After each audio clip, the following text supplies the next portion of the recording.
वो गांधीवादी विचारों से ओतप्रोत थे।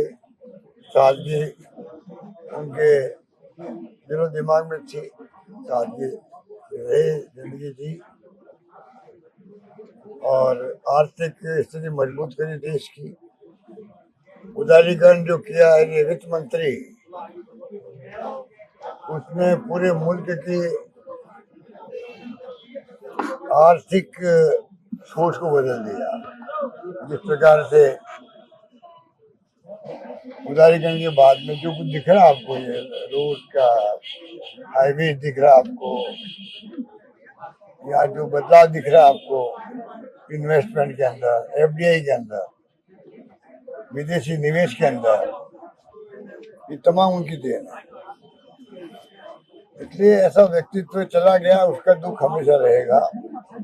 राजस्थान रिफाइनरी लगी, रिफाइनरी वो भी उनकी देन है, हम कैसे भूल सकते हैं। राजस्थान जी विधानसभा के नंबर भी रहे हैं, ये हमारे सौभाग्य की बात है। तो कुल मिलाकर के मनमोहन सिंह जी का जो व्यक्तित्व है वो तो हम सबके पूरे देशवासी ध्यान में बस गया है। और जो ध्यान हुआ उनका सुनकर के पूरे मुल्क के लोगों का दुख प्रकट हुआ है कि मैसेज है कि क्या किस तरह की हस्ती थी देश के लिए। आज प्रदेश कांग्रेस कमेटी ने बुलाई, उनके लिए ये सम्मान प्रस्ताव पास किया गया और लोग मिलकर मौन धारण किया गया। इसलिए हम सब आए थे। जगह को लेकर बड़ा इशू हुआ, जगह को लेकर, स्मारक को लेकर जगह जो मांगी थी कांग्रेस लिखा था नहीं दी गई। देखिए, मैंने पहले भी कहा, जैसे राजस्थान में हम लोगों ने किया था, जब भैरव शेखावत साहब का निधन हुआ तो बगैर मांगे हुए बीजेपी ने मांग नहीं करी थी, यहाँ तो कांग्रेस ने भी मांग करी। दिल्ली में तो खड़गे साहब ने पत्र लिखा, हमने यहाँ पूरे परिवार वालों से बातचीत हुई, जगह दी, उनके लिए अलग से दाह संस्कार किया और स्मारक बना दिया। तो उपराष्ट्रपति पहले बने थे देश की आजादी के बाद में राजस्थान के। लंबे समय तो राजनीति भी करी आप। अगर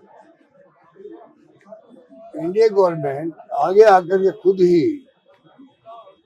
ही आगे आकर के उनके लिए स्मारक काम बनेगा, कहाँ दर्शन का होगा, ये तय कर देती, ये कंट्रोवर्सी पैदा नहीं होती। पहला प्रधानमंत्री रहा हुआ व्यक्ति है जिनका दाह संस्कार वहाँ किया है, जहाँ पे क्या नाम, निगम बोध घाट पे किया। पहला प्रधानमंत्री रहे एक्स पीएम का निगम बोध घाट पे दाह संस्कार हुआ है। क्या जरूरत पड़ी बता दीजिए। ये जो है सोच, इससे बहुत रिएक्शन, पूरे देश के रिएक्शन है, इसका पूरे मुल्क में रिएक्शन है कि आपने जो एक अलग तरह की पर्सनैलिटी थी, मैं तो समझता हूँ एक महापुरुष के रूप में वो स्थापित हो गए देश के अंदर, उनका दाह संस्कार आपने किस छोड़ के खत्म आपने किया। अब सफाई देने फिर रहे वो लोग, क्योंकि जब खड़गे साहब ने, राहुल गांधी जी ने मुद्दा उठाया, अब खड़गे साहब के पत्र लिखने के बाद में कई तरह के, और जब फीडबैक मिला उनको पूरे मुल्क का, तब जाकर के वो अपनी सोच बदली। अब कह रहे हैं हम स्मारक बनाएंगे। क्या मतलब हुआ? जहाँ दाह संस्कार करते जगह पर, और राहुल गांधी जी ने ऑफर कर दी थी, जहाँ इंदिरा जी का या अन्य नेताओं का बनाने, वहाँ पे राजीव जी के, उनके आसपास में आप कहीं बना दीजिए। ऑफर कर दी गई, तब भी आपने एक कंट्रोवर्सी पैदा करवाई। इसलिए जो सरकार नाकाम रहती है तब वो ध्यान डाइवर्ट करने के लिए ऐसे काम ही करती है। अभी देखिए राजस्थान के अंदर 1 साल में ऐसी निकम्मी नाकारा सरकार रही है, कोई काम किए नहीं है। क्या पता है उपलब्धि है, 1 साल की उपलब्धि है, कोई पूछे एक बताइए आपकी 1 साल में उपलब्धि क्या क्या है, नहीं बता पाए। 1 साल के बाद 9 जिलों को समाप्त कर दिया। जिससे किसी में बहस चलती रहे, इनको कोई पूछे नहीं कि आपकी एक साल की उपलब्धि क्या है। तो ये इनकी चाल है बीजेपी वालों की। Thank you. आगे देखिए सर, पूर्व प्रधानमंत्री स्वर्गीय डॉक्टर मनमोहन सिंह जी की आज शोक सभा आयोजित की गई, श्रद्धांजलि सबके द्वारा दी गई, एक शोक प्रस्ताव भी पढ़ा गया। डॉक्टर मनमोहन सिंह जी देश और दुनिया में उनका नाम है, उनके अपने काम की वजह से, उनके स्वभाव, उनका जो व्यक्तित्व था। 10 साल वो देश के प्रधानमंत्री रहे, उन्होंने पूरे विश्व में भारत को नंबर 1 बनाने का काम किया। और डॉक्टर मनमोहन सिंह जी ने जो आर्थिक उदारीकरण के जो योजनाएं और जिस प्रकार से उन्होंने काम किया, पूरा विश्व मंदी के दौर से गुजर रहा था, लेकिन हिंदुस्तान पे उसका फर्क नहीं पड़ा। आज हर बच्चा ये बात कहता है कि मनमोहन सिंह जी 10 साल में थे, तब हम आज हिंदुस्तान इस स्थिति में बना हुआ है, वरना उस टाइम हम लोग आर्थिक मंदी की चपेट में आ जाते। मनरेगा हो, काम का अधिकार दिया, शिक्षा का अनिवार्य कानून, राइट टू फूड, 72,000 किसानों के कर्जे माफ, एक गरीब को, पिछड़े को, दलित को, किसान को, छोटे व्यापारी को कैसे ऊपर उठाया जा सके, गरीबी रेखा से लोगों को कैसे ज्यादा से ज्यादा निकाला जा सके, और प्रति व्यक्ति आमदनी कैसे बढ़े, हर वर्ग कैसे खुशहाल रहे और देश कैसे प्रगति करे, इस दिशा में उन्होंने 10 साल काम किया। आज लोग तुलना कर रहे हैं कि मनमोहन सिंह जी का जो काम, उनके जो कानून और उनकी जो फ्लैगशिप योजनाएं किस प्रकार की थी, और 10 साल से मोदी जी हैं।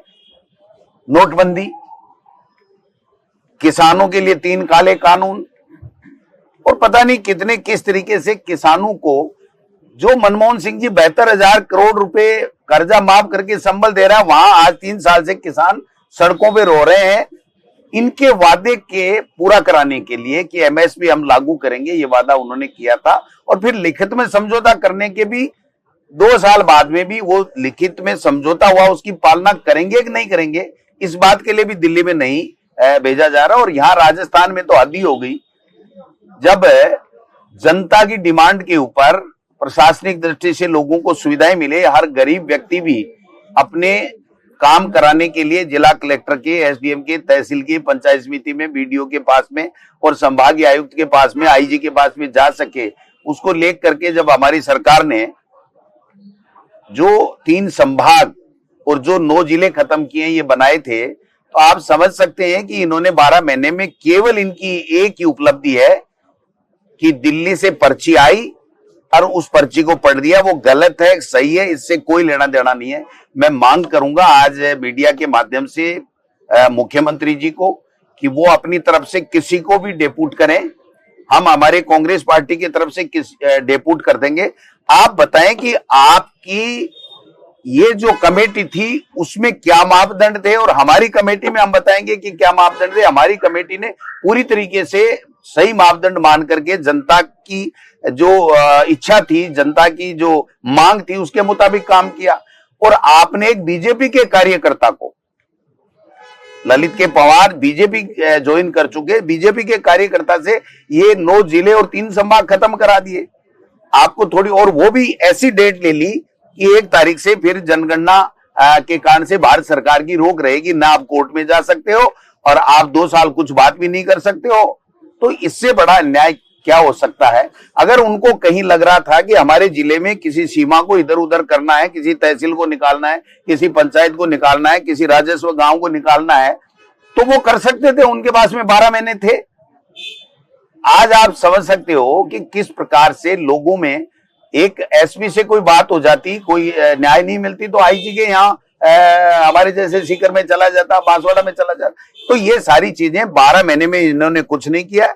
सड़क और सदन के अंदर कांग्रेस पार्टी आम जनता के हितों के लिए, उनके साथ में जो इस सरकार ने, पर्ची सरकार ने जो कुठाराघात किया है, उसके साथ आंदोलन भी करेंगे, उसके साथ कंधे से कंधे मिला के लड़ाई लड़ेंगे और इनको झुका के रहेंगे, ये मैं कहना चाहता हूं। Thank you.